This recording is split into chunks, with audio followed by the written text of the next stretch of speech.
aktivitas kita, saat kita bekerja, datang panggilan sholat, segera melakukannya atau menunda melakukannya. So, bagi orang yang sering menunda-nunda sholat, pasti pinggangnya sakit. Pasti teman-teman. Pasti pinggangnya sakit. Pasti pinggangnya sakit. Kenapa pinggangnya sakit? Secara medis pinggang sakit disebabkan karena kurang cairan. Apa sih menyebabkan kurang cairan? Karena kurangnya minum. Apa yang menyebabkan kurang minum? Karena tidak ada rasa hasrat pengen minum. Apa yang menyebabkan adanya rasa tidak pengen minum? Karena ketika beraktivitas tidak sepenuh hati. Karena ketika beraktivitas tidak lillah. Karena ketika beraktivitas tidak disiplin waktu. Sok, kalau lagi malas-malesan kerja, sok, pengen minum gak? Gak pengen. Kalau bekerja tidak sepenuh hati, saking semangatnya, kemudian bekerjanya saking semangatnya sampai meninggalkan perkara akhiratnya. Gak ada rasa pengen minum. Sehingga kurang cairan, terjadilah sakit pada pinggang. Nah, yang paling bahayanya, mati-matian dalam bekerja, totalitas dalam bekerja, namun ketika datang panggilan sholat, ia tidak segerakan.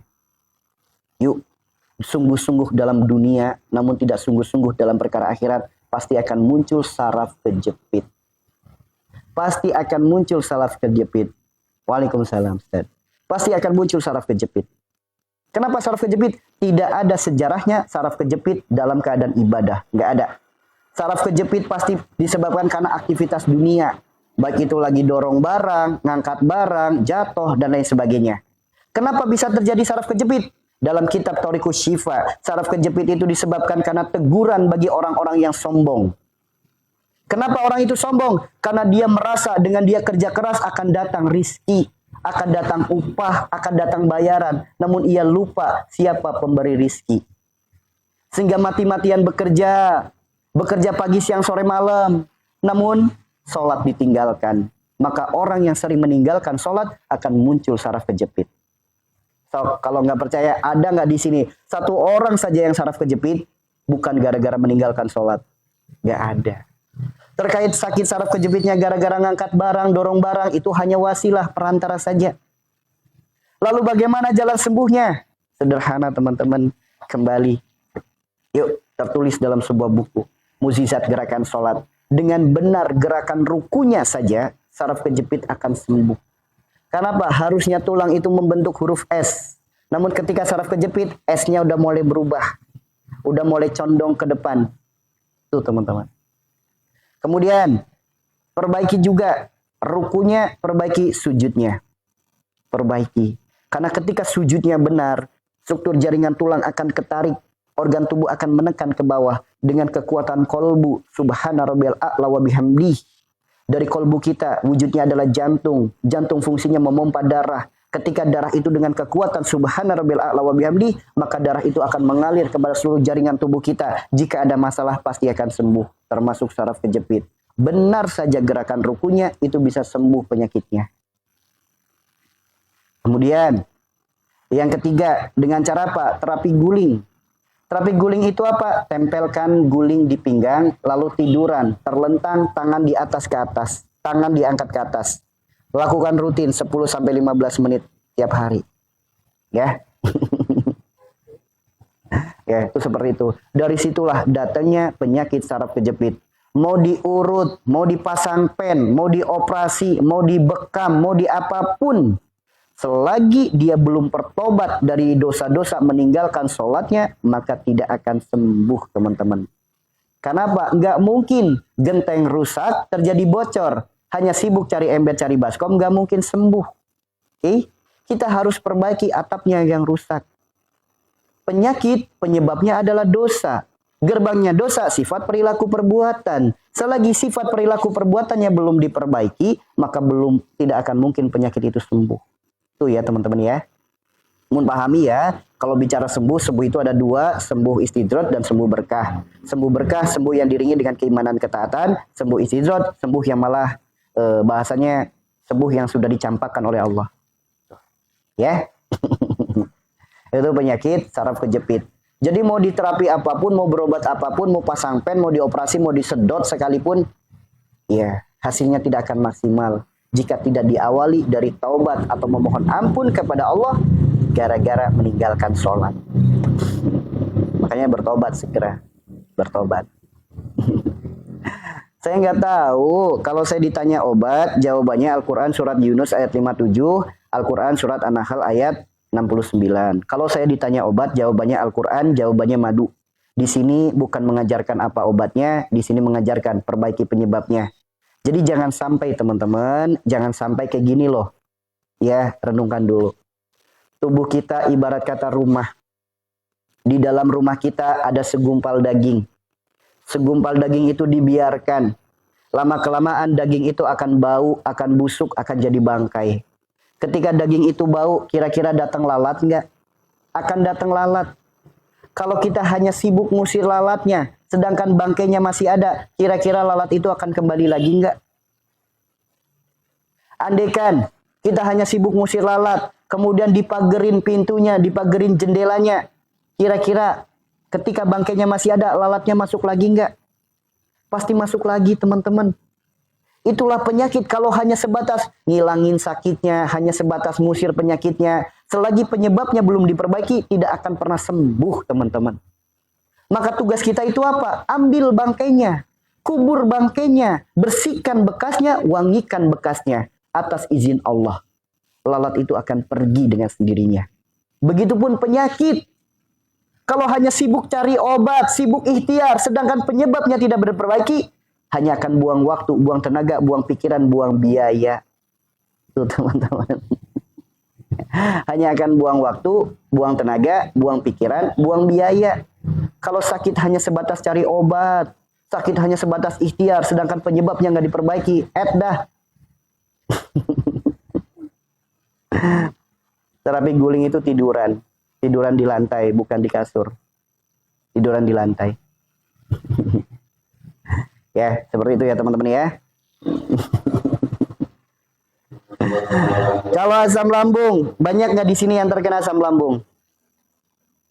Banyak nggak di sini yang terkena asam lambung?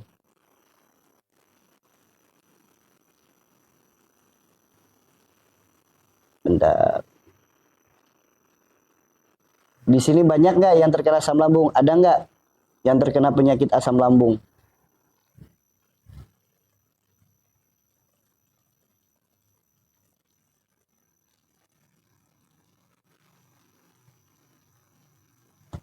Banyak. Ya memang nggak dipungkiri ya, penyakit asam lambung adalah salah satu penyakit yang paling banyak. Karena penyakit ini sudah diwanti-wanti oleh Rasulullah 1400 tahun yang lalu. Ya, kalau di Malaysia bahasanya gastrik. Betul. Jadi penyakit asam lambung ini penyakit yang sebetulnya sudah diwanti-wanti oleh Rasulullah 1400 tahun yang lalu. Ya, nama penyakitnya wahan. Wahan itu berawal dari ubud dunia, berujung pada takut akan kematian. Nah, sebelum kita membahas penyakit asam lambung, ya, sebelum kita membahas penyakit asam lambung, sedikit saya sampaikan dulu. Dalam kitab Thariqus Syifa, penyakit asam lambung adalah tabiat. Tabiat dari lalat. Apa sih tabiat lalat? Keras kepala, ngeyel. Dikasih tahu bunga lebih wangi daripada sampah, dia tetap memilih sampah. Orang yang memiliki penyakit asam lambung itu ngeyel. Ketika diberikan nasihat, diberikan solusi, diberikan petunjuk, itu ngeyel. Apa sih ngeyelnya? Ngeyelnya orang asam lambung kebanyakan sama. Ngomong mah gampang, soalnya kamu nggak ngerasain apa yang aku rasakan. Tidak ada di muka bumi ini yang sakitnya lebih parah dari saya. Tidak ada di muka bumi yang musibahnya bertubi-tubi seperti saya. Yuk, saya tanya sebelum saya jelaskan. Ada nggak di antara teman-teman yang memiliki penyakit asam lambung, panic attack, penyakit GERD, penyakit anxiety, ketika mendapat nasihat, mendengar nasihat, kemudian muncul alibi, ngomong mah gampang. Soalnya kamu nggak ngerasain apa yang aku rasakan. Yang tahu penyakit saya hanya diri saya. Yuk. Saya tanya, yang terkena penyakit asam lambung, panic attack, penyakit GERD, penyakit anxiety, ketika sedang mendengarkan nasihat, solusi, baik dari dokter, dari ustadz, dari orang yang udah sembuh, sok, apa jawabannya? Ngomong mah gampang, Soalnya kamu nggak ngerasain apa yang aku rasakan. Begitu kan? Nah, makanya sebelum saya jelaskan, ayo saya sampaikan dulu di awal. Jangan seperti lalat. Kalau pengen sembuh, dengarkan nasihatnya, ikuti solusinya. Yuk, dengarkan nasihatnya, ikuti solusinya. Bersumber dari Al-Quran dan Sunnah. Karena penyakit ini sudah diwanti-wanti oleh Rasulullah 1400 tahun yang lalu. Jadi jalan sembuhnya sudah ditentukan. Yang jadi pertanyaan, mau atau tidak? Barakallahu minurul. Ya. Yuk, penyakit asam lambung. Lambung itu wilayah perut. Segala penyakit yang ada di perut, bukan hanya lambung saja. Ada batu ginjal, ada batu empedu, ada usus buntu, ada radang usus, ada pencernaan, dan lain sebagainya. Segala penyakit yang ada di perut, penyakit yang disebutnya wilayah Nabi Yunus. Lihat kisah Nabi Yunus yang ada dalam Al-Quran. Nabi Yunus berada dalam perut ikan. Apa yang menyebabkan Nabi Yunus dalam perut ikan? Di Al-Quran dijelaskan ketika Nabi Yunus merasa putus asa. Apa yang menyebabkan Nabi Yunus merasa putus asa? Karena dakwahnya sekian lama, pengikutnya hanya sedikit. Berawal dari keluh kesah. Keluh kesahnya Nabi Yunus diabadikan dalam Al-Quran. Ketika Nabi Yunus mengeluh kepada Allah, "Ya Allah, gantilah kaumku dengan kaum yang lain." Apa kata Allah? Allah berfirman dalam Al-Quran surat Al-Anbiya 8788, silakan dibaca. Semakin mengeluh, semakin ditambah kesulitan. Semakin tambah kesulitan, akhirnya jadi makin banyak beban pikiran. Banyak kekhawatiran, banyak kecemasan.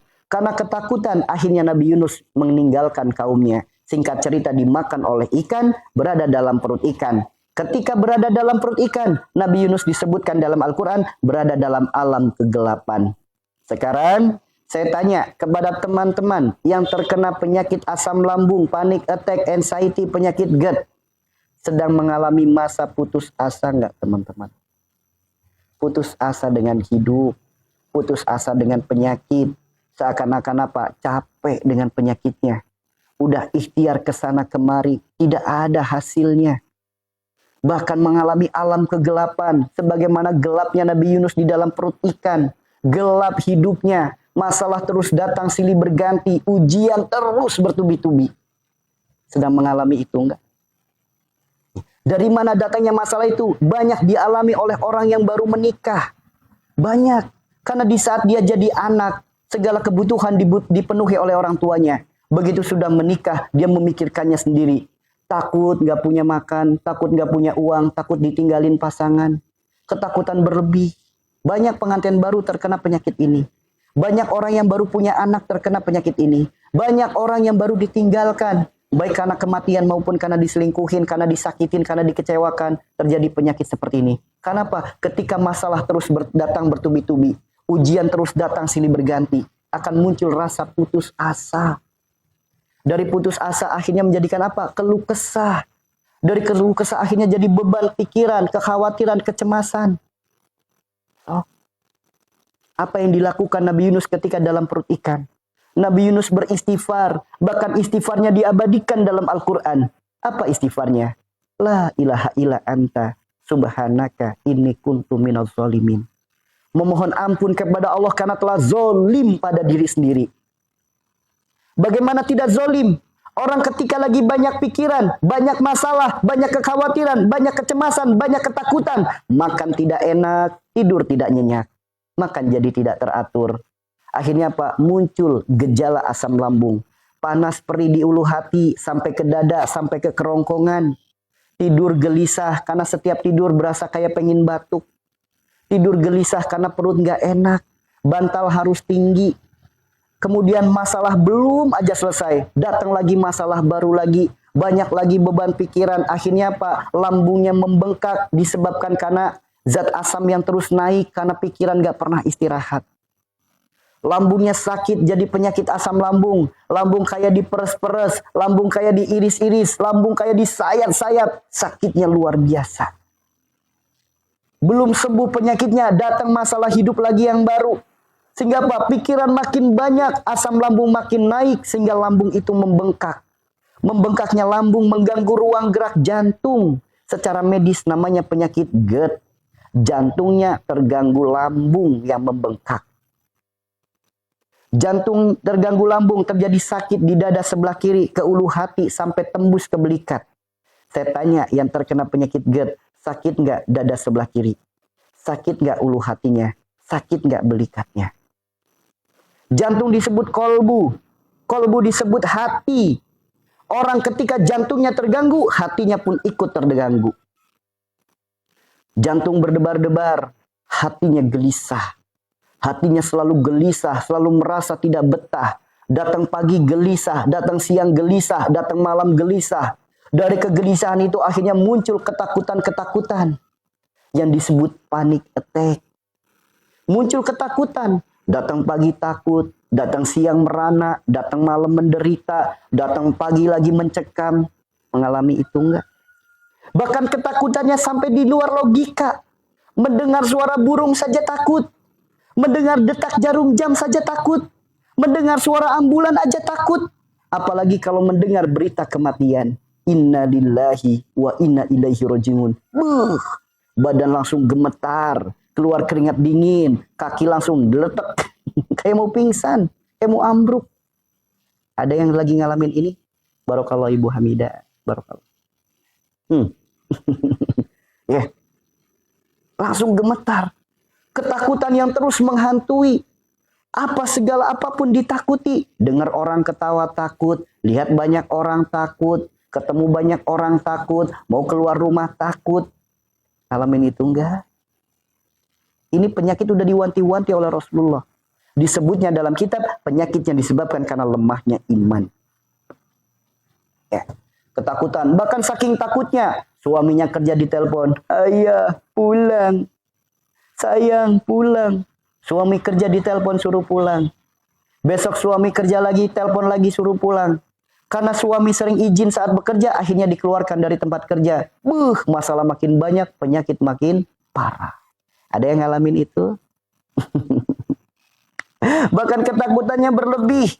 Anak sekolah, belum nyampe rumah, pikirannya macam-macam. Jangan-jangan anak saya dicuri tahu bulat. Jangan-jangan anak saya ketabrak kereta. Jangan-jangan anak saya dibawa sama kolong wewe. Pikirannya macam-macam. Ketakutan jadi was-was. Kekhawatiran jadi was-was. Kecemasan jadi was-was. Segala pikiran jadi was-was. Was-was datangnya dari setan. Setan diciptakan dari api. Yang namanya api takut dengan dingin. Takut dengan air. Takut dengan angin. Itulah kenapa orang yang terkena penyakit ini takut sama kipas angin. Takut kalau kena angin. Takut ketika dingin. Makanya kemana-mana pakai jaket, pakai kaos kaki, bertemankan minyak angin, bertemankan fresh care. Masih muda, udah kayak nenek-nenek. Yang namanya api, takut dengan air. Itulah kenapa orang yang terkena penyakit ini kebanyakan jarang mandi. Males mandi, takut mandi.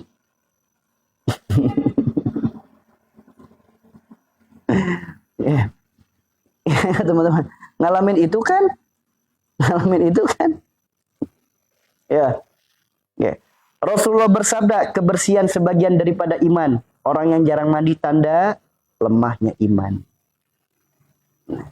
Akhirnya muncul lagi ketakutan-ketakutan semakin banyak. Dari ketakutan itu akhirnya jadi sensasi. Terkadang jadi sakit di kepala, sakit di pundak, sakit di dada, nafas hilang, nafas pendek, detak jantung serasa hilang, perut sakit, BAB berdarah, BAB sulit, nggak bisa buang angin, air pipis, terus-terusan pipis, kaki gemetar dan lain sebagainya. Muncul penyakit yang 1001 sensasi. Ketika penyakit itu tidak segera ditangani, akan muncul penyakit yang paling berbahaya. Yang sudah diwanti-wanti oleh Rasulullah 1400 tahun yang lalu. Nama penyakitnya adalah wahan. Apa itu wahan? Berawal dari ubud dunia. Kecintaannya kepada dunia berujung pada takut akan kematian. Secara medis namanya anxiety. Saya tanya, yang terkena penyakit anxiety, pada takut mati enggak? Yang terkena penyakit anxiety, datang pagi takut mati, datang siang takut mati, datang malam takut mati, dengar suara burung malam-malam takut mati, mau makan takut mati, mau tidur bablas takut mati, Apapun yang ada dalam pikirannya, takut mati, takut mati, takut mati. Ada yang seperti itu? Apalagi kalau dengar berita kematian, dengar suara ambulan. Luar biasa rasanya. Itu penyakit anxiety. Berawal dari apa? Ubud dunia. Kecintaannya kepada dunia yang berlebih. Ketika masalah banyak, namun masalah itu hanya dipikirkan, tidak dizikirkan, maka akan terjadi anxiety. Adanya masalah itu bukan jadi beban pikiran. Adanya masalah itu untuk ingat kepada Allah. Jangan tempatkan masalah di kepala. Jangan tempatkan masalah di pundak. Berat, kita tidak akan mampu. Namun tempatkanlah masalah di bawah telapak kaki kita. Jadikan pijakan anak-anak tangga untuk kita lebih dekat kepada Allah. Masalah dipikirkan akan jadi penyakit dalam tubuh. Masalah dijikirkan, ingat kepada Allah, akan mendapatkan solusi dari Allah. Sebagaimana firman-Nya, "Wa may yattaqillaha yaj'al lahu makhraja wa yarzuqhu min haitsu la yahtasib wa may yatawakkal 'alallahi fa huwa hasbuh innallaha balighul amri qad ja'alallahu likulli syai'in qadra." Jelas firman Allah itu. Kalau Anda masih mengaku Allah adalah Tuhan Anda, maka ikuti cara yang dicontohkan dalam Al-Quran, ikuti cara yang dicontohkan oleh Rasulullah, ikuti cara yang dicontohkan oleh para ulama. Ikuti. Bukankah Anda sering ketika datang ke rumah sakit yang dirasakan luar biasa sensasinya? Kadang sakit di kepala, di dada, di macam-macam dah. Namun begitu sampai rumah sakit, apa kata dokter? Nggak ada diagnosanya. Anda dinyatakan sehat. Sekalinya sakit paling hanya sebatas lambung lecet. Itu aja sih. Sok, ketika datang ke rumah sakit, apa kata dokter? Nggak ada diagnosanya kan? Paling diagnosanya hanya sebatas kurang cairan atau lambung lecet. Itu aja. Ada luka pada lambung. Hanya itu aja kan? Tidak dipungkiri, terkadang di perut ada yang gerak-gerak. Badan kedutan. Orang yang lemah imannya menganggap itu adalah santet sihir guna-guna. Ditambah lagi ketika datang ke rumah sakit, nggak ada penyakitnya. Pikirannya makin buruk. Ya, pikiran makin buruk. Seakan-akan ini santet sihir guna-guna. Tuh, seperti itu ya teman-teman ya. Ini penyakit, bukan penyakit medis. Maka yang diobatin bukan dengan secara medis. Ini penyakit sepenuhnya adalah penyakit ruhani. Maka yang harus diobatin adalah ruhaninya. Obatnya ruhani tidak ada di toko obat. Tidak dijual di bengkel. Tidak ada di toko material. Tidak ada di rumah sakit. Obatnya ruhani ada pada diri kita sendiri. Allah berfirman, Allah tidak akan merubah suatu kaum sebelum ia merubah dirinya sendiri. Ingat, ketika kita tidak mampu merubah diri kita, tidak akan mungkin sakit berubah jadi sembuh. Gak akan mungkin. Bagaimana jalan perubahannya? Bagaimana solusinya? Bagaimana jalan sembuhnya? Jangan obatin jasadnya, obatinlah batinnya. Karena ini penyakit mutlak 100% penyakit batin, penyakit rohani. Obatnya tidak ada di mana-mana, obatnya ada pada diri kita sendiri. Apa itu obatnya? Obat hati itu ada 5 perkara. Yang pertama, baca Quran dan maknanya. Yuk, tadi disebutkan dalam Al-Quran surat Yunus ayat 57, obatnya adalah Al-Quran. Tapi apa yang dialami oleh orang-orang yang mengalami penyakit ini? Justru kebalikannya. Dia takut membaca Al-Quran. Baru membuka Al-Quran saja udah keluar keringat dingin. Badan gemetar, pusing-pusing, mual. Ada yang ngalamin itu? Saya tanya, orang sakit bikin takut baca Al-Quran. Saya tanya, yang harus diobatin lambungnya apa ruhaninya? Lambungnya apa keimanannya? Sok, saya tanya. Saya tanya, orang yang takut membaca Al-Quran, yang harus diobatin lambungnya apa ruhaninya? Ruhani kan? Maka stop ngobatin lambung mulu. Sagutani diminum terus. Aci diminum, lengket lambungnya. Aci diminum, lengket ususnya. Jadi radang usus. BAB jadi berdarah. Air aci diminum mulu. Ada di sini yang minumin air aci mulu. Sagutani diminum terus. Makanya lengket lambungnya. Yuk, Kalau kita udah tahu sakitnya ada pada rohani, sakitnya ada pada keimanannya, maka obati rohaninya. Bukan cari obat lambung mulu yang dicari. Rohaninya diobatin. Rohaninya diobatin. Jelas firman Allah itu.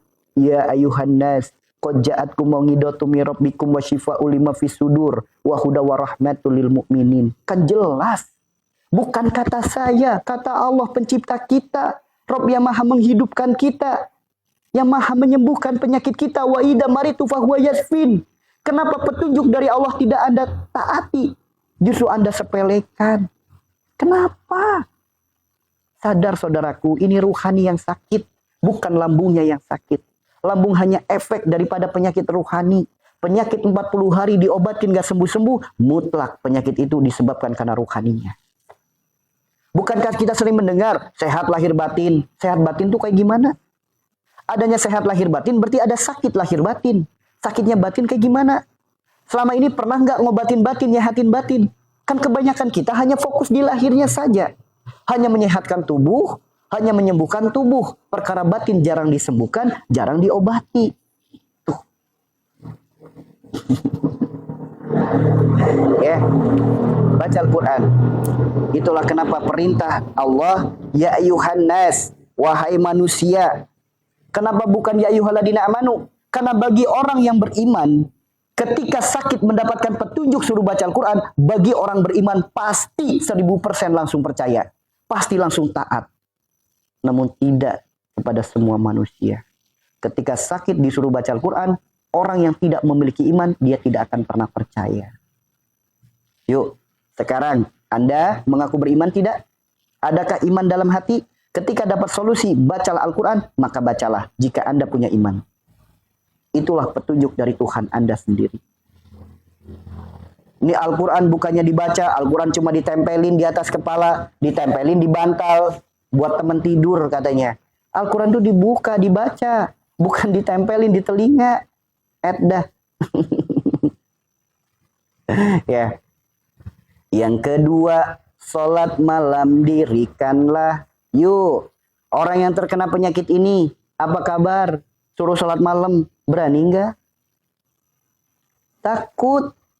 Takut ada hantu, takut ada gelap, takut ada dingin, takut macem-macem. Sehingga apa? Sholat malam takut. Saya tanya, orang yang takut sholat malam, yang harus diobatin lambungnya apa ruhaninya? Yuk, yang takut sholat malam, yang harus diobatin lambungnya apa ruhaninya?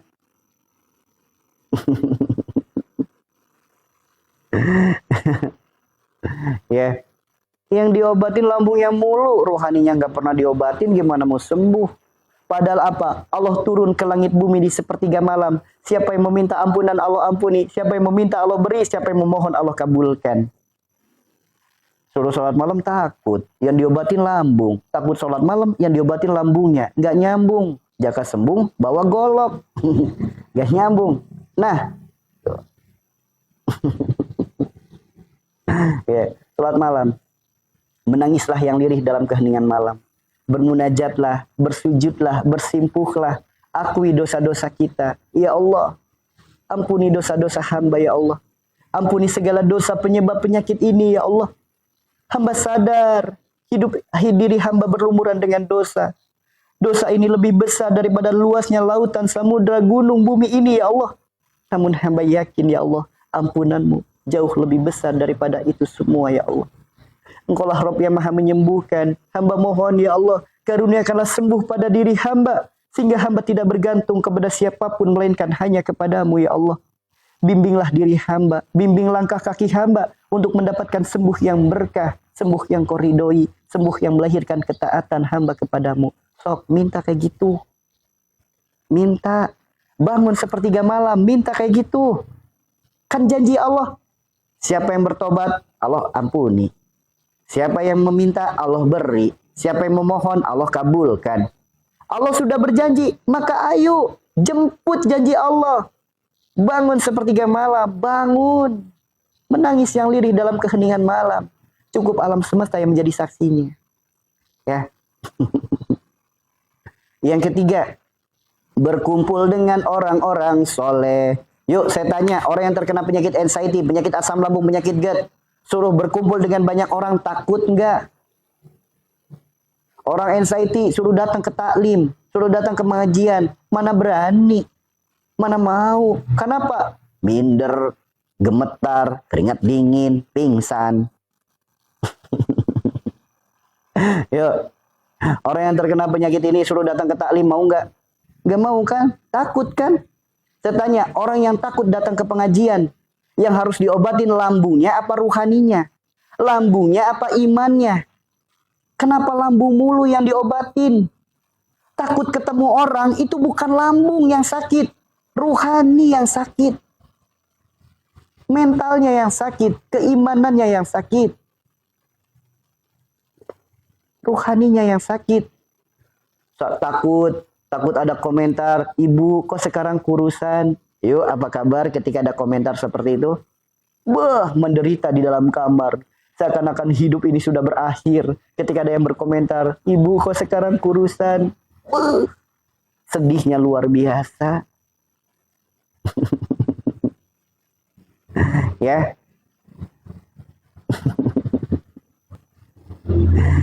Ada di sini? Ada di sini? Yang ketika ada orang yang tiba-tiba, ibu kok sekarang kurusan, gimana perasaannya? Menangis sepanjang hari, seakan-akan terkena musibah besar. Sedih nggak kalau dapat komentar kayak gitu? Pikirannya makin runyam nggak kalau dapat komentar kayak gitu?